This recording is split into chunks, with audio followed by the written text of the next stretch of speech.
एक second.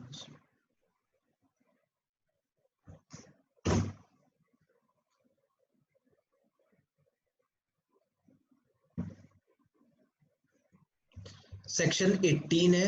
Input tax credit में 3 section होते हैं, 16, 17, 18। 17 में 17 5 करा दिया, 16 हमने पूरा करा दिया और अब 18 की बात कर रहे हैं। सेक्शन 18 है जो 18(1), 18(2), 18(3) इस तरीके से ऑनवर्ड्स यूज होगा। और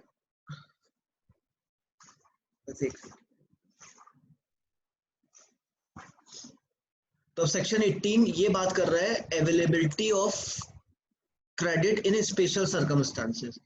कई बार कुछ स्पेशल सर्कमस्टांसेस होते हैं जहां पर हमें आईटीसी मिलेगा या नहीं मिलेगा ये डाउट आ जाता है। मतलब 17(5) वाली बात नहीं है, 16 भी पूरा हो गया, 17(5) में ब्लॉक क्रेडिट भी नहीं है, बट कुछ डाउट है कि हमें मिलेगा आईटीसी या नहीं। उन क्वेश्चंस को जो कभी कभार आ जाते हैं डाउट्स, उनको इरेज करने के लिए सेक्शन 18 बनाया गया। जैसे मैं आपको बता दूं डाउट क्या है। मेरी कंपनी मैं प्रोप्राइटरशिप फर्म था, मैंने अपने आप को पार्टनरशिप बना लिया, तो सेम बिजनेस को मैंने कंपनी बना लिया सेम बिजनेस को। अब जब मैंने सेम बिजनेस को कंपनी बनाया तो मेरा सारा माल उठ के कंपनी में चला गया, नया पैन नंबर हो गया। अब मैंने माल तो खरीदा था प्रोप्राइटरशिप में वाले जीएसटी के अगेंस्ट, और माल बेचूंगा मैं कंपनी के जीएसटी के अगेंस्ट, तो क्या मुझे प्रोप्राइटरशिप वाले आईटीसी मिलेंगे या नहीं मिलेंगे, ये क्वेश्चन बनता है। सेकंड, बहुत सारे ऐसे लोग हैं जो अपना रजिस्ट्रेशन अब तक नहीं कराए हुए थे, अचानक अपना रजिस्ट्रेशन कराएंगे लिमिट क्रॉस होने में या वॉलंटरी रजिस्ट्रेशन होगा, तो जैसे ही वो अपना रजिस्ट्रेशन कराएंगे, जब उन्होंने माल खरीदा उस दिन वो रजिस्टर्ड नहीं थे, पहले अनरजिस्टर्ड। जैसे सपोज मैं अनरजिस्टर्ड हूँ, मैंने बहुत सारा माल खरीदा जीएसटी पे करके, वो माल मेरे स्टॉक में, और अचानक मैं सेक्शन 24 में या 22 में लिमिट क्रॉस करके या सेक्शन 25(3) में वॉलंटरी अपना रजिस्ट्रेशन ले रहा हूँ। अब रजिस्ट्रेशन ले रहा हूँ तो जो माल मेरे पास स्टॉक में है उसका आईटीसी मुझे मिलेगा या नहीं मिलेगा, क्योंकि खरीदा मैंने उसे तब था जब मैं रजिस्टर्ड नहीं था। तो ऐसे बहुत सारे क्वेश्चंस होते हैं, बहुत सारे लोग आप चार्टर्ड अकाउंटेंट्स को पकड़ेंगे और डाउट्स पूछेंगे। उन सारे डाउट्स के लिए एक सेक्शन 18 है। तो सेक्शन 18 किस बात के लिए बात कर रहा है कि उन सर्कमस्टांसेस जो स्पेशल हैं, जहां लोगों को डाउट आता है क्या मुझे आईटीसी मिलेगा भी या नहीं, उनको दूर कर रहा है। तो 18(1) है। 18(1) इसके 4 क्लॉजेज हैं, B C D. There are 4 clauses of 18(1). ऐसी 18(2) आएगा, 3 आएगा, 4 आएगा, 18(5) आएगा। तो ये सब हम पढ़ेंगे। तो 18(1) इसके A B C D 4 clauses हैं। 18(1) ए क्या कहता है? 18(1) ए 18(1) ए कहता है ITC available on opening stock of input at the time of registration. जो मैं अभी आपसे डिस्कस कर रहा था कि एक पर्सन अपना रजिस्ट्रेशन करा रहा है तो क्या उसे इनपुट टैक्स क्रेडिट मिलेगा या नहीं मिलेगा। अगर वो अपना रजिस्ट्रेशन करा रहा है तो जिस दिन रजिस्ट्रेशन करा रहा है अगर उस दिन उसके पास कोई स्टॉक है तो क्या उसे उसका आईटीसी मिलेगा या नहीं मिलेगा। तो कहते हैं कि उसका आईटीसी मिलने के लिए 18(1) ए है, जो कहता है कि अगर एक person who has applied for registration under this act with in 30 days from the date on which he becomes liable to registration। आपको हमने पढ़ाया था सेक्शन 25 में कि आपको कितने दिन के अंदर जब लाइबल टू बी रजिस्टर्ड होते तो कितने दिन के अंदर अप्लाई करना होता है, 30 days। अगर आपने अप्लाई कर दिया 30 days में तभी 18(1) ए लगेगा। अगर आपने लाइबल टू बी रजिस्टर्ड के 30 days के बाद अप्लाई किया तो 18(1) ए नहीं लगेगा। तो एक पर्सन है जिसके पास कुछ माल पड़ा है और वो माल, एक सेकेंड मैं इसे रब कर दूं, जरा समझिएगा। एक पर्सन है, उस पर्सन के पास कोई माल पड़ा है, से मिस्टर ए है, इसने एक माल यहां परचेज करा जिस समय ये रजिस्टर्ड नहीं था, यहां पे लाइबल टू बी रजिस्टर्ड हुआ। ये है 1 अक्टूबर 2020 और इसने 10 अक्टूबर 2020 को अप्लाई कर दिया रजिस्ट्रेशन के लिए, यानी विद इन 30 days। यहां पे इसके पास 1 लाख रुपए का एक माल पड़ा है जिसपे 10,000 का जीएसटी पे करके आया है, इस दिन स्टॉक में है, इस दिन इसके स्टॉक में है ये माल, जिस दिन ये लाइबल हुआ। इसने अप्लाई कर दिया विद इन 30 days। अब क्वेश्चन ये उठता है ये माल ये कब बेचेगा जो इसके पास है, ये माल ये बेचेगा रजिस्ट्रेशन के बाद, रजिस्टर्ड होने के बाद सेल करेगा। तो इस पे टैक्स तो कलेक्ट करेगा, क्या इसको इस आईटीसी मिलेगा या नहीं मिलेगा? तो 18(1) कहता है कि अगर कोई person within 30 days liable to be registered के विद इन 30 डेज अप्लाई कर देगा, तो जिस दिन वो लाइबल हुआ है उस दिन उसके पास जो स्टॉक है उसका आईटीसी उसे मिल जाएगा। अभी इसमें कई क्वेश्चंस आएंगे, अभी मत करिएगा। तो कहते हैं बट ध्यान रहे विद इन 30 डेज ही अप्लाई करना है from the date on which he becomes liable to be registered. उसको रजिस्ट्रेशन ग्रांट हो जाएगा मान लीजिए 10 अक्टूबर को, डेट क्या मानी जाएगी रजिस्ट्रेशन की? बताइए तन्मय, 1 अक्टूबर को वो लाइबल हुआ, 10 अक्टूबर को उसने अप्लाई किया, 10 अक्टूबर को उसको रजिस्ट्रेशन ग्रांट हो गया। What is the date of registration? Sir date of registration तो जिस दिन लाइबल हुआ, दैट इज 1 अक्टूबर। और उसके बाद माल इस दिन स्टॉक में पड़ा हुआ है, यानी 30 सितंबर को माल पड़ा हुआ था 1 लाख का, जिसमें 10,000 जीएसटी पे करके आया था। अब इसके दिमाग में ये है, ये जब मैंने खरीदा था आई वॉज अनरजिस्टर्ड, जब मैं बेचूंगा तो आई विल बी रजिस्टर्ड, तो क्या 10,000 का आईटीसी मिलेगा या नहीं मिलेगा? तो 18(1) कहता है मिलेगा। तो कहता है shall be entitled to take credit of ITC in respect of, जरा ध्यान से पढ़िएगा, input contained in semi finish goods और input contained in finish goods. यानी मेरे पास कोई रॉ मटेरियल है,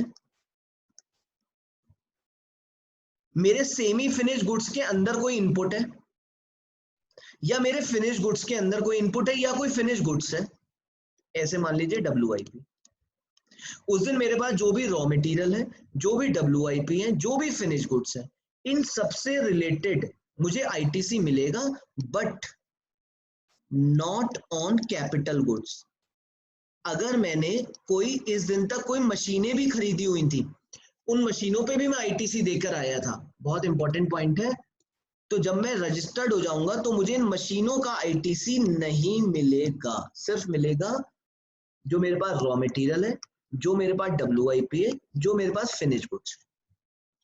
लेकिन capital goods, this is a important point, capital goods का आईटीसी नहीं मिलेगा। और ये आईटीसी भी किस डेट का मिलेगा? On the day immediately preceding. ये सारा स्टॉक में होना चाहिए। किस दिन? जिस दिन आप लाइबल टू बी रजिस्टर्ड हो रहे हैं उससे जस्ट प्रिसीडिंग डे को, तो आपको सारा का सारा आईटीसी मिल जाएगा।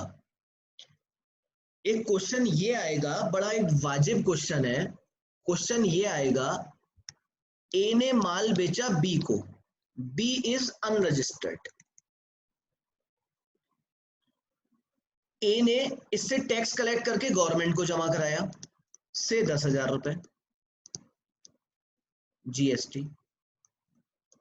क्या ए ने बी के रजिस्टर जीएसटीएन पे जमा कराया होगा? हिया ए ने माल बी को बेचा, बी इज अनरजिस्टर्ड, बी से ए ने टैक्स कलेक्ट किया और गवर्नमेंट को जमा कराया। क्वेश्चन ये उठ रहा है, क्या बी के 2A में रिफ्लेक्ट हो रहा होगा ये जीएसटी या नहीं? 2A, आपको ध्यान है 2A जो भी हम इनपुट खरीदते हैं उनके टैक्सेस जीएसटी हमारे रिफ्लेक्ट होते हैं, बताइए हिया। सर वो अनरजिस्टर्ड है तो उसके में कैसे शो हो रहा तो होगा? होगा ही नहीं शो, बिल्कुल सही बात। तो बी, ए ने तो जमा कर दिया बट बी के यहाँ कुछ भी शो नहीं होगा, बी तो अनरजिस्टर्ड है।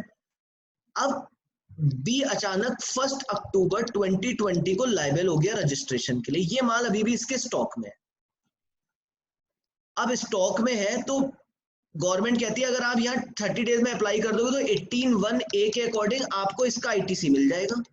लेकिन ये आईटीसी तो इसके यहाँ शो ही नहीं हो रहा, इसके क्रेडिट लेजर में, बी के क्रेडिट लेजर में शो तो हो नहीं रहा। तो 18(1)A कितना भी कह ले, लेकिन क्या आपको नहीं लगता प्रैक्टिकल डिफिकल्टी आएगी?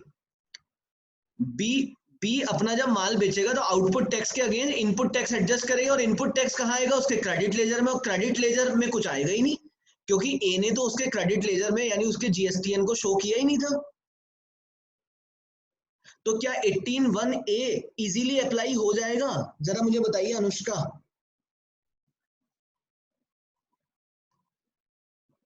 इज इट पॉसिबल कि 18(1)A इजीली अप्लाई हो जाए? नो सर, प्रॉब्लम हो जाएगी क्योंकि ये बी तो के लिए प्रॉब्लम तो हो जाएगी चाहिए। बिल्कुल, क्योंकि उसके बाद है नहीं। लेकिन 18(1) ये कह रहा है नहीं भाई बी तू अपना आईटीसी ले ले और मस्त हो जा। अब बी कह रहा है भाई साहब 18(1) ये तो बोल के निकल लिया, अब मैं आईटीसी लूंगा कैसे? तो इसका मतलब एक प्रोसीजर और हमें अडॉप्ट करना पड़ेगा, जो प्रोसीजर कुछ ऐसा प्रोसीजर हो जो किसी तरीके से बी के क्रेडिट लेजर में इस 10,000 को लाए। तो 18(1) अकेले कहने भर से काम नहीं चलेगा, इसका मतलब हमें कुछ प्रोसीजर भी फॉलो करने पड़ेंगे, वो प्रोसीजर हमारे कोर्स में है। तो इसलिए जिन भी बच्चों को ये डाउट आ रहा था कि लेगा कैसे, तो घबराए नहीं, एक प्रोसीजर होगा जिस प्रोसीजर से ये 10,000 जैसे ही ये रजिस्टर्ड हो जाएगा इसके बी के क्रेडिट लेजर में आएगा। तो कई बार कई लोग आपके पास आएंगे, बोलेंगे हम जब आज तक अनरजिस्टर्ड थे, हमें अब से जीएसटी दिलवा दो। तो एक तो तरीका ये आप जीएसटी दिलवा दें, और एक अच्छा चार्टर्ड अकाउंटेंट क्या है, उससे कहे जीएसटी तो दिलवा ही दूंगा, और भाई जो आज तेरे पास स्टॉक है उस सबका जो तूने टैक्स दिया वो भी वापस करा दूंगा तेरा। तो वो ऐसे सीए का गुणगान करेगा कि भाई रजिस्ट्रेशन भी करा दिया, मेरे पुराने जो स्टॉक्स हैं उनका भी इनपुट टैक्स मुझे मिल जाएगा। वरना लोग हमारे पास आते हैं, रजिस्ट्रेशन कराते हैं, वकीलों के पास जाते हैं, रजिस्ट्रेशन कराते हैं, चले जाते हैं, वकील रजिस्ट्रेशन कर देता है। पर अच्छा चार्टर्ड अकाउंटेंट कौन होगा? जो रजिस्ट्रेशन भी करेगा और साथ में ये भी कहेगा कि भाई तेरे पास क्या स्टॉक है उसकी समरी ला, और उस आईटीसी को किसी तरीके से क्रेडिट लेजर में लाएगा।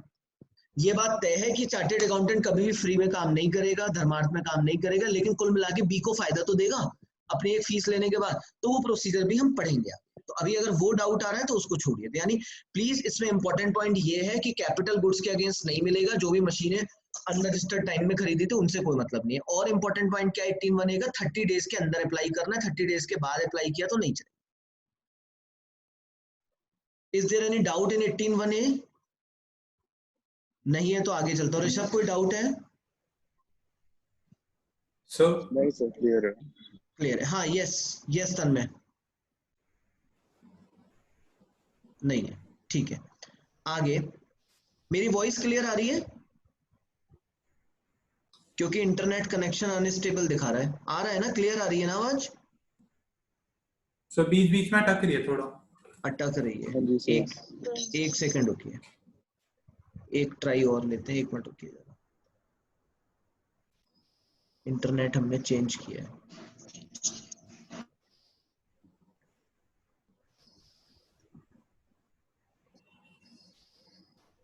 अब सही आएगी आपको आवाज।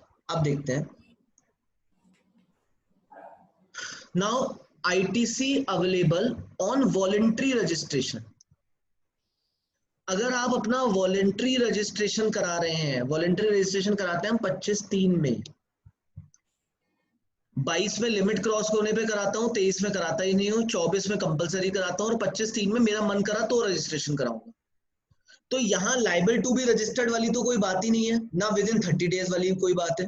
जिस भी दिन कोई वॉलंटरी रजिस्ट्रेशन कराएगा उस दिन उसके पास जो स्टॉक है रॉ मटेरियल का, WIP का और फिनिश गुड्स का, जिस दिन भी रजिस्ट्रेशन मिल जाएगा। अप्लाई करने से मतलब नहीं है, क्योंकि वॉलंटरी रजिस्ट्रेशन वाले को तो जिस भी दिन उसको रजिस्ट्रेशन मिलेगा उसी दिन से वो रजिस्टर्ड माना जाएगा। लाइबल टू बी रजिस्टर्ड वाले को विद इन 30 डेज अप्लाई करना होता है, तो ग्रांट किसी और दिन होता है और रजिस्टर्ड किसी और दिन माना जाता है। तो यहाँ इंपॉर्टेंट पॉइंट है 18(1)(a) में तो लाइबल टू बी रजिस्टर्ड वाली डेट्स से पहले वाले दिन के स्टॉक्स पे मिलेगा, और वॉलंटरी रजिस्ट्रेशन में date of grant of registration से जस्ट पहले दिन जो भी उसके पास स्टॉक सेमी फिनिश गुड्स और फिनिश गुड्स है उस पर मिलेगा। यहां पर भी कैपिटल गुड्स नहीं है। 18(1)(c) कहते हैं आप कंपोजिट से बाहर हो रहे हैं, ऑप्ट आउट कर रहे हैं। आप कह रहे हैं I am not interested in composite scheme, मैं कंपोजिट स्कीम नहीं लेना चाहता। यानी आप कंपोजिट में थे, जब तक आप कंपोजिट में रहे होंगे आपने जो भी इनपुट टैक्स लिया, जो भी इनपुट लिया होगा, WIP, finish goods, capital goods, किसी का भी आपको आईटीसी नहीं मिला होगा, क्योंकि कंपोजिशन वाले को आईटीसी नहीं मिलता सेक्शन 10 में। अब आप कह रहे हो ना भैया हमें कंपोजिट नहीं लेना। दो वजह है, या तो आपकी मर्जी नहीं है कंपोजिट लेने का, या आप लिमिट क्रॉस कर गए, 150 लाख की लिमिट क्रॉस कर गए। जैसे ही आप 150 लाख की लिमिट क्रॉस करेंगे आप ceases to pay tax under section 10 हो जाएंगे। तो आप नॉर्मल रजिस्ट्रेंट हो जाएंगे। अब आप सपोज 1 अक्टूबर 2020 को कंपोजिट से सीज कर गए। इससे पहले जो भी स्टॉक है आपके पास, इन पे आपने इनपुट टैक्स तो दिया होगा जिनका आपको बेनिफिट नहीं मिलता। अब जब आप सीज करके तो इन्हें बेचेंगे आप नॉर्मल रजिस्ट्रेंट के रूप में, तो इन्हें स्टॉक का आईटीसी मिल जाएगा। ध्यान रहे इसमें एक इंपॉर्टेंट पॉइंट आएगा, स्टॉक का भी मिल जाएगा, सेमी वर्क इन प्रोग्रेस का, फिनिश का भी, और कैपिटल गुड्स का भी मिल जाएगा। एग्जाम में आपको ये समझना पड़ेगा, वो पूछेंगे कि आपको किन किन चीजों का आईटीसी मिल जाएगा। तो अगर आप रजिस्टर्ड थे बट कंपोजिट में थे और अब आप नॉर्मल में कन्वर्ट हो रहे हैं, तो कंपोजिट वाले दिन से जस्ट पहले दिन, मतलब कंपोजिट सीज होने से जस्ट पहले दिन आपके पास जो भी raw material, WIP, finish goods और कैपिटल गुड्स है, उन सबका आईटीसी मिल जाएगा। कैपिटल गुड्स के लिए इंपॉर्टेंट पॉइंट है ये वाला। अच्छा, वो कह रहे हैं on the day immediately preceding the date from which he becomes liable to pay tax under section 9, that is normal registrant की तरह टैक्स पे करने का जब भी लायबल होगा, उस दिन से पहले दिन जो भी स्टॉक्स होंगे और कैपिटल गुड्स होगा। कैपिटल गुड्स के लिए कहते हैं कि लेकिन कैपिटल गुड्स की आईटीसी रिड्यूस हो जाएगी जो भी प्रिस्क्राइब्ड मैनर हो उसमें। मैं आपको एक प्रिस्क्राइब मैनर बता देता हूं। कैपिटल गुड्स के केस में क्या होता है बच्चों, वो कहते हैं 5% पर क्वार्टर और पार्ट देयर ऑफ रिडक्शन हो जाता है आईटीसी का। मतलब मैंने एक कैपिटल गुड्स खरीदा 1 लाख का, इस पे मैंने जीएसटी, मैं जीएसटी लिख देता हूं, वैसे सीजी एसजी होगा या आईजी होगा, 10,000 दिया।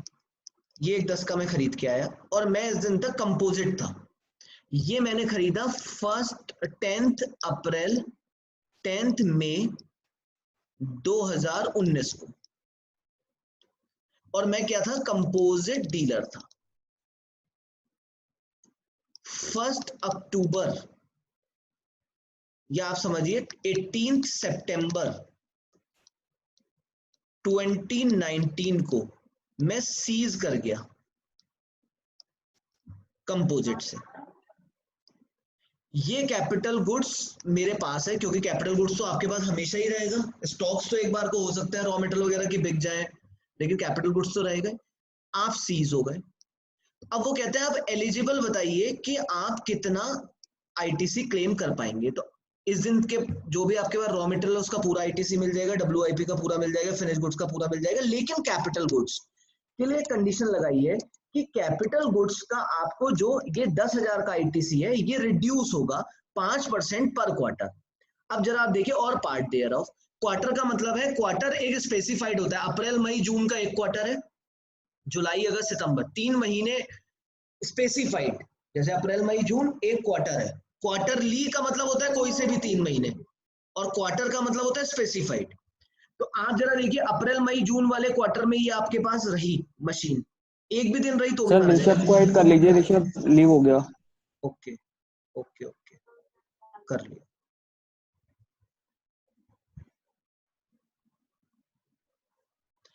अप्रैल मई जून का एक क्वार्टर हो गया, एक भी दिन अगर मेरे पास हो जाएगा, फिर जुलाई अगस्त सितंबर 18 सितंबर तक मशीन मेरे पास रही, तो 2 क्वार्टर हो गए मेरे पास। इन 2 क्वार्टर पे 10,000 का 10% 1,000 रिड्यूस होके मेरा एलिजिबिलिटी बनेगा 9,000। मैं दोबारा एक्सप्लेन कर दूं, stock of raw material, WIP, finish goods का आईटीसी पूरा मिल जाएगा। कैपिटल गुड्स जिस दिन आपने खरीदी से जिस दिन आप सीज हुए, उसमें नंबर ऑफ क्वार्टर्स गिनिए। क्वार्टर गिरने के लिए अप्रैल मई जून स्पेसिफाइड क्वार्टर 1 है, जुलाई अगस्त सितंबर 1 है, अक्टूबर नवंबर दिसंबर 1 है, जनवरी फरवरी मार्च 1 है। 4 क्वार्टर होते हैं एक साल में स्पेसिफाइड। क्वार्टरली मतलब कोई से भी 3 महीने होते हैं, बट जब भी कभी लॉ में क्वार्टर होगा दैट इज अप्रैल मई जून, मतलब स्पेसिफाइड होगा। इनमें अगर एक भी दिन आपके पास रहा है तो एक क्वार्टर माना जाएगा। तो 10 मई से लेके 30 जून तक एक क्वार्टर आपके पास ये मशीन रही। 1 जुलाई से लेके 18 सितंबर दूसरा क्वार्टर रही। 2 क्वार्टर ये मशीन आपने यूज कर ली ड्यूरिंग कंपोजिशन। During composition. तो इस दौरान आपका कितना एलिजिबल आईटीसी इन एलिजिबल हो जाएगा, हर क्वार्टर का 5%। तो 10% आपका इन एलिजिबल हो जाएगा और एलिजिबल केवल 9,000 रहेगा। तो प्लीज, मैं अभी आगे आएगा भी, यहां पे देखिए, अगर आप कंपोजिट स्कीम सीज कर रहे हैं तो आपको रॉ मटेरियल का, फिनिश गुड्स का, सेमी फिनिश गुड्स का और कैपिटल गुड्स का मिल जाएगा। जिस दिन से आप नॉर्मल रजिस्ट्रेंट की तरह काम करेंगे उससे जस्ट प्रिसीडिंग देता, लेकिन क्रेडिट रिड्यूस हो जाएगा कैपिटल गुड्स के रिलेशन में, एज में भी प्रिस्क्राइब, वो मैंने प्रिस्क्राइब्ड आपको बता दिया, 5% पर क्वार्टर और part their reduction of ITC होता है, अभी आगे भी पढ़ेंगे। तो 18(1) में 4 है। 18(1)A मैं लायबल टू बी रजिस्टर्ड हुआ 22 या 24 में, उससे 30 डेज में मैंने अप्लाई करा। तो जिस दिन लायबल टू बी रजिस्टर्ड हुआ उस दिन जो भी मेरे पास स्टॉक है रॉ मटेरियल का, डब्ल्यूआईपी का, फिनिश गुड्स का, उसका आईटीसी पूरा मिल जाएगा, कैपिटल का नहीं मिलेगा। मैंने वॉलंटरी रजिस्ट्रेशन लिया, तो जिस दिन रजिस्ट्रेशन ग्रांट हुआ उस दिन जो भी मेरे पास आईटीसी लायबल टू बी, जो भी मेरे पास उससे पहले दिन इनपुट का यानी रॉ मटेरियल का, डब्ल्यूआईपी, फिनिश गुड्स का है, वो मिल जाएगा। अगर मैं कंपोजिट स्कीम सीज करता हूं तो मुझे कैपिटल गुड्स का और मिल जाएगा आईटीसी, बट रिडक्शन के साथ। इसके अलावा अगर मैं कोई एग्जम्प्ट सप्लाई करता था, जरा आप एक बात समझिए, मैं एक रॉ मटेरियल खरीदता हूं 10,000 का, 1,000 रुपए जीएसटी पे करके, और इसको मैं एक ऐसा आउटपुट बनाता हूं जिसमें जो एग्जम्प्ट है, क्या इस 1,000 का आईटीसी मिलेगा मुझे? I am registered person.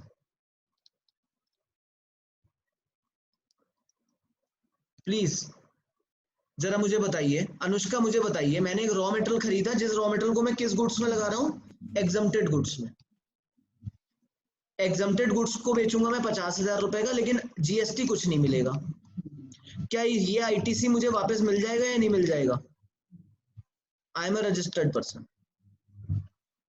तो मैं आपको बता दूं, कभी भी एग्जम्प्टेड, क्योंकि रूल क्या है, आउटपुट टैक्स लाओगे तो ही इनपुट टैक्स आपको एडजस्ट मिलेगा, या फॉरेन एक्सचेंज लाओ तो ही इनपुट टैक्स मिलेगा। तो क्योंकि ये गुड्स एग्जम्प्ट है, हम आपको पहले भी एक्सप्लेन कर चुके हैं, एग्जम्प्टेड गुड्स के अगेंस्ट जो भी रॉ मटेरियल यूज हुआ, डब्ल्यूआईपी, फिनिश गुड्स या कैपिटल गुड्स, उनका कभी भी आईटीसी आपको नहीं मिलता है, दो यू आर रजिस्टर्ड। अब हुआ क्या, ये रॉ मटेरियल मैंने खरीदा किस गुड्स में यूज करने के लिए? एग्जम्प्टेड में। अचानक वो आउटपुट टैक्सेबल हो गया, यानी जब खरीदा तो उस समय एग्जम्प्टेड था, जब मैं बेच रहा हूं तो वो टैक्सेबल हो गया। खरीदा इनपुट, ये इनपुट तो टैक्सेबल ही था, मतलब इनपुट पे तो मैं टैक्स देके आया, इससे जो आउटपुट बनाया वो पहले तो एग्जम्प्ट हुआ करता था, अब टैक्सेबल हो गया। तो गवर्नमेंट कहती है जिस दिन ये आउटपुट टैक्सेबल हुआ उस दिन जो भी आपके पास इनपुट स्टॉक में है, raw material, semi finish goods या कैपिटल गुड्स, ऐसा कैपिटल गुड्स जो आप एक्सक्लूसिवली यूज करते हैं एग्जाम सप्लाई में, उन सब का किस दिन, जिस दिन भी आपकी सप्लाई टैक्सेबल हुई है उस दिन तक, उस दिन जो भी स्टॉक में इन सब चीजों का है, इन सब का आईटीसी आपको मिल जाएगा। प्लीज, मैं एग्जम्प्टेड सप्लाई करता था तो इसलिए ना मुझे कैपिटल गुड्स का, ना रॉ मटेरियल का, ना डब्ल्यूआईपी का, ना फिनिश गुड्स का, किसी का मुझे आईटीसी नहीं मिलता था। बट अब मेरी जो आउटपुट सप्लाई है, गवर्नमेंट ने कहा है दिस इज नाउ टैक्सेबल, तो जिस दिन गवर्नमेंट ने टैक्सेबल बोला उससे एक दिन पहले जो भी मेरे पास स्टॉक्स हैं और जो कैपिटल गुड्स हैं उन सबका मुझे आईटीसी मिल जाएगा, बट कैपिटल गुड्स रिड्यूस होगा उसी परसेंटेज में जो हमने प्रिस्क्राइब करी। This is 18(1). तो 18(1) 4 पार्ट में है, ए बी सी डी। सी और डी कैपिटल गुड्स का भी दिला रहे हैं और ए और बी कैपिटल गुड्स के बारे में कुछ भी नहीं दिला रहे हैं आपको आईटीसी। तो बहुत सारे लोग आपके पास आएंगे जो आपसे ये कहेंगे मैं आज वॉलंटरी रजिस्ट्रेशन लेना चाहता हूं, या मैं लायबल टू बी रजिस्टर्ड हो गया और रजिस्ट्रेशन करा दो, या मैं कंपोजिट स्कीम सीज कर रहा हूं, मैं टर्नओवर क्रॉस कर गया हूं, या मेरी लायबिलिटी मेरा गुड्स टैक्सेबल हो गया है। तो आप उनका रजिस्ट्रेशन कराने के साथ साथ ये भी देखेंगे कि भाई उनके जो स्टॉक्स हैं और जो कैपिटल गुड्स हैं उनका आईटीसी उन्हें दिला दें। लाखों करोड़ों का आईटीसी हो सकता है, अगर वो उन्हें मिल गया तो उन्हें बहुत बड़ा बेनिफिट हो जाएगा। अब मेजर बात आती है, सर जब इन्होंने खरीदा होगा तो उस समय तो सप्लायर, जो भी इनका सप्लायर रहा होगा जिसने इन्हें इनपुट बेचा, उसने तो इनके अगेंस्ट, इनके आईटीसी, इनके जीएसटी के अगेंस्ट तो माल चढ़ाया ही नहीं होगा, बिकॉज ये तो रजिस्टर्ड थे ही नहीं। या कंपोजिट थे, तो इनके अगेंस्ट इनके 2A में तो आ नहीं रहा होगा, तो इसलिए एक रूल 40 में मैनर दिया गया है। जब भी प्रिस्क्राइब्ड वर्ड लिखा होगा तो रूल दिया होगा। ये मैनर क्या कहता है? ये कहता है साहब आपको क्या करना पड़ेगा, देखिए, The input tax credit claimed in accordance with the provision of section 18(1) on inputs, stocks, semi finish good और फिनिश गुड्स और कैपिटल गुड्स जो सी और डी में बोला गया है, ये आपको मिल जाएगा। लेकिन आपको ये बातें ध्यान रखनी पड़ेंगी। क्या बातें? आपको जब आप रजिस्टर्ड हो जाएंगे उसके 30 डेज के अंदर आपको एक फॉर्म फाइल करना पड़ेगा ITC 01। देखिए, मैं अनरजिस्टर्ड था, मैंने माल खरीदा मिस्टर ए से। ए ने अपनी GSTR 1 भरी, रिटर्न भरी, बट वो GSTR 1 का अमाउंट मेरे GSTR 2 में नहीं आया क्योंकि मैं रजिस्टर्ड था नहीं। अब मैं रजिस्टर्ड हो गया हूं, मेरे स्टॉक में वो माल है, तो रजिस्टर्ड होने के 30 डेज के अंदर, अगर 30 डेज निकल गए तो कुछ नहीं मिलेगा, 30 डेज के अंदर मुझे एक ITC 01 भरना पड़ेगा, मुझे जैसे क्लेम करना ITC, और इसके अंदर ये इलेक्ट्रॉनिक भरा जाएगा और इसके अंदर मुझे डिक्लेरेशन देनी पड़ेगी कि मेरे पास कौन कौन सा स्टॉक है, उनका क्या इनवॉइस नंबर है और मैंने कैसे कैसे खरीदा था। सब कुछ देना पड़ेगा, इनपुट कैपिटल गुड्स की सारी डिटेल देनी पड़ेगी जो मेरे पास इमीडिएटली पहले दिन थे। और इसके अलावा अगर 2 लाख से ज्यादा का ITC क्लेम कर रहा हूं aggregate, CG, SG, UT, GST और IGST सबका मिला के अगर 2 लाख से ज्यादा का ऐसा क्लेम है तो मुझे CA भाई साहब या CMA भाई साहब से सर्टिफाइड भी डिक्लेरेशन लेनी पड़ेगी। ठीक है, ये बात आपको ध्यान रखना पड़ेगा। 18(1)C और 18(1)D के केस में जो सप्लायर है, जैसे B ने माल खरीदा A से, 18(1)C में B रजिस्टर्ड होगा बट होगा कंपोजिट डीलर के रूप में। 18(1)D में भी B रजिस्टर्ड होगा भले ही एग्जम्प्टेड सप्लाई बेच रहा है। इन दोनों केसेस में रजिस्टर्ड होगा तो A से हम वेरिफिकेशन कराएंगे क्योंकि A ने जब इन्हें माल बेचा होगा तो इसका GST नंबर डाला होगा। तो कहते हैं verification of ITC claimed with details of finished by supplier. Supplier जो A है इससे भी वेरिफिकेशन कराई जाएगी 18(1)C और D के केस में, क्योंकि A ने किस लोगों को माल बेचा था इस केस में? रजिस्टर्ड लोगों को। वो बात अलग है कि वो कंपोजिट डीलर के रूप में रजिस्टर्ड थे या एग्जम्प्टेड माल बेच रहे थे उसमें रजिस्टर्ड थे। ठीक है, तो उनकी GSTR 1 से, GSTR 1 क्या होती है? आउटपुट सप्लाई की डिटेल, उसकी GSTR 1 से इसका वेरिफिकेशन किया जाएगा। और अगर A भी, अच्छा ये GSTR 4 अभी मैंने अभी पढ़ाया नहीं, इसको अभी आप छोड़ दीजिए। तो प्लीज 18(1) क्या बात करता है? स्पेशल सर्कमस्टांसेस है जहां आपको ITC लेना है। 1A, B, C, D चारों केस में आपको मिल जाएगा। कैपिटल गुड्स के केस में रिडक्शन के साथ मिलेगा, बट आप ध्यान रखें आप रजिस्टर्ड होने के 30 डेज के अंदर ITC 01 एक फॉर्म है उसे भर दीजिए। 2 लाख से ज्यादा का अगर आप ITC ले रहे हैं तो एक CA से सर्टिफाइड भी करा लीजिए। और बस यही बात ध्यान रखिए, सप्लायर से गवर्नमेंट अपने आप वेरीफाई कराएगी, उसके लिए आपको कोई जरूरत नहीं। वो से कैसे कराएगी वो छोड़िए, इसी बात की समरी बनाई हुई है, छोड़िए आप इसे। इलस्ट्रेशन 22 वेरी इंपॉर्टेंट, ये सारे इलस्ट्रेशंस प्लीज करिए। ITC में तो मैंने वो इलस्ट्रेशन दिए जो एग्जाम में आने। PQR प्राइवेट लिमिटेड है, टैक्सेबल गुड सप्लाई करती है अपने कस्टमर को with in the state and is not liable for registration. Section 22 में 15 फरवरी को इसने इंटर स्टेट सप्लाई शुरू कर दी। ओ माय गॉड, जैसे इंटर स्टेट सप्लाई शुरू करी ये सेक्शन 24 में आ गया, यानी लायबल टू बी रजिस्टर्ड हो गया। कब? 15 फरवरी 20 को। जैसे लायबल टू बी रजिस्टर्ड हुआ इसने विद इन 30 डेज अप्लाई करना चाहिए। इसने रजिस्ट्रेशन के लिए अप्लाई किया 25 फरवरी को, तो 14 फरवरी 2020 को अब ये फंस गया सेक्शन 18(1)A में, लायबल टू बी रजिस्टर्ड वाला। 14 फरवरी 20 को जो भी इसके पास रॉ मटेरियल, WIP और फिनिश गुड्स हैं, इन सबका इसे ITC मिल जाएगा। देखिए ग्रांटेड हुआ इसको 25 फरवरी के दिन इसे ग्रांट हुआ रजिस्ट्रेशन, और वो कह रहे हैं it's CGST, SGST and IGST liability for the month of February। इसकी अपनी लाइबिलिटी बैठ रही है 19,500, 19,500, 40,500। इसका ई पेमेंट करना है इसे। जब लाइबल टू बी रजिस्टर्ड हुआ तो उसके बाद इसने जो भी आउटपुट सप्लाई करी उसका टैक्स ये बैठ रहा है। अब सारा टैक्स ये दे दे क्या, लेकिन ये कह रहा है 14 फरवरी को मेरे पास ये सारा स्टॉक था जिसके अंदर जो मैंने टैक्स पे करा उसकी डिटेल दे रहा है। 3600 ये थे, 7500 थे, 9600। ये किस किस के थे?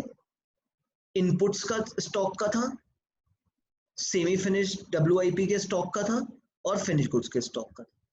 इतना मेरे पास स्टॉक था 14 फरवरी को। तो 18(1) कहता है क्योंकि आपने 30 डेज में अप्लाई कर दिया इसलिए my dear you are eligible to claim this ITC। अब जब आप क्लेम करने जाएंगे तो सेक्शन 49 का मैनर ध्यान रखना पड़ेगा। अब वो कह रहा है आप क्या निकालिए, टैक्स पेबल। अब टैक्स पेबल निकालना है, ये एलिजिबल हो गया, मैं इस ITC को क्लेम कर सकता हूं against my output liability. What is my output liability? This is 19,500, 19,500, 40,500। अब क्वेश्चन है मैं इसे पे कैसे करूंगा? तो सेक्शन 49 का प्रोसीजर क्या कहता है? वो कहता है सबसे पहले आप इनपुट IGST को, ये वाला लेक्चर मैंने पढ़ाया था, इसका रिकॉर्डेड नहीं हुआ था, जिन बच्चों ने पढ़ाया उनको ध्यान होगा। सबसे पहले इनपुट IGST को आपको क्या करना पड़ेगा? एग्जॉस्ट। इनपुट IGST है क्या हमारे पास? Yes sir.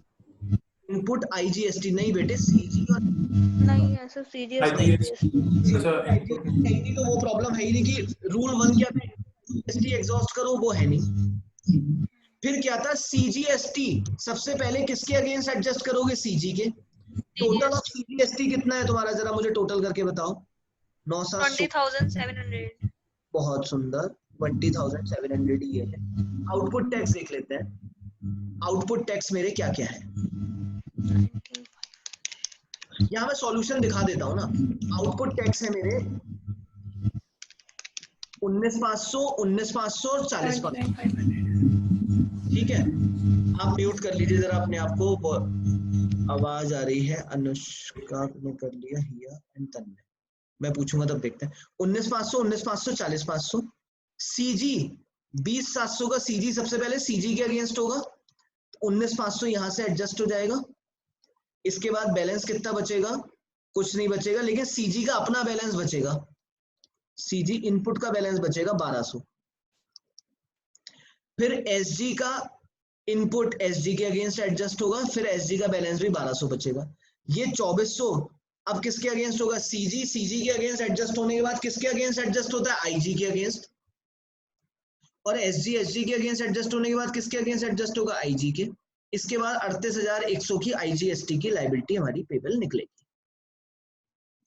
ये हमने 49, 49A, 49B, रूल 88A, ये सारे हमने आपको प्रोसीजर बताए थे, उस प्रोसीजर को लिखा हुआ है। बेटे ये क्वेश्चन आ सकते हैं इनपुट टैक्स क्रेडिट के, फ्री में नंबर मिलेंगे, थोड़ा सा प्लीज कर लो। मैंने बहुत अच्छे इलस्ट्रेशंस डाले हुए हैं। इलस्ट्रेशन 23, वॉलंटरी रजिस्ट्रेशन करा रहे हो आप तो जिस दिन ग्रांट होगा रजिस्ट्रेशन उस दिन की डेट में देखा जाएगा। तो आपने वॉलंटरी रजिस्ट्रेशन 18 सितंबर को अप्लाई करा, लेकिन मिला 25 सितंबर को, तो 24 सितंबर को जो भी आपके पास स्टॉक है उसका सबका मिल जाएगा। 24 सितंबर को आपके पास ये सारे स्टॉक्स हैं, उनके टैक्सेस। अच्छा एक बात और मैं बता दूं, एक सेक्शन है हमारा 18(2). 18(2) कहता है 1 साल से पहले का परचेज नहीं होनी चाहिए, इज नॉट एलिजिबल फॉर 18(1). अगर आपको ITC 18(1) में लेना है तो जो स्टॉक्स हैं वो स्टॉक कहीं ऐसा ना हो 10 साल पहले खरीदे हो आपने, 5 साल पहले खरीदे हो, वो आपको विदिन 1 ईयर ही खरीदने पड़ेंगे। ये 18(2) कहता है। अभी 18(2) जब हम पढ़ेंगे तो अब जरा यहाँ देखो, इसलिए डेट इंपॉर्टेंट है। 24 सितंबर को जो स्टॉक हो वो 1 साल पहले विदिन 1 ईयर खरीदा होना चाहिए। सर विदिन 1 ईयर खरीदा है तो इन दोनों का ITC मिल जाएगा। 21 फरवरी को आपने खरीदे, ये भी विद इन 1 ईयर खरीद लिए, आपको तो 23 सितंबर 2018 से पहले का अगर कुछ भी माल होगा तो उसको छोड़ना है, ये भी मिल जाएगा। फिनिश गुड्स 2 लाख रुपए का 19 सितंबर 2018 को खरीदा है, 1 साल से पहले। 24 सितंबर 2019 से 1 साल पहले क्या था आपका, 24 सितंबर 2018, उससे पहले अगर कुछ भी खरीदा है तो भले ही 18(1) की आप कंडीशन पूरी कर रहे हो, तब भी 18(2) के हिसाब से आईटीसी नहीं मिलेगा। 50,000 13 सितंबर 19 को खरीदे, ये भी विद इन 1 ईयर खरीद लिए। कैपिटल गुड्स इस केस में होते ही नहीं है क्योंकि ये वॉलंटरी रजिस्ट्रेशन है 18(1)(b), हेंस कैपिटल गुड्स की आईटीसी मिलेगी नहीं। तो आपको जो आईटीसी मिलेगी प्लीज समझिए, 9,000 ये, 15,000 ये, 9,000 ये, तो 15, 9, 24, 9, 33,000 की आईटीसी आपको मिलेगी।